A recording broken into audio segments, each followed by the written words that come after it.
Well, I got this opal ring from AtPerry's Healing Crystals. I love the ring. Right. Labradorite was my first favorite.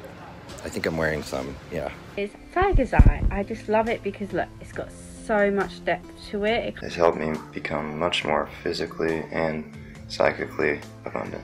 I just love having these beautiful glass crystal water bottles. So to have a topaz in this beautiful cut with this beautiful setting. Love it. I get all compliments on it. And how perfect and shiny the ring. The customer service is pretty great. Visit AtPerry's.com. They are on sale. Got it at AtPerry's.com, so I definitely recommend checking them out if you want something really beautiful like this.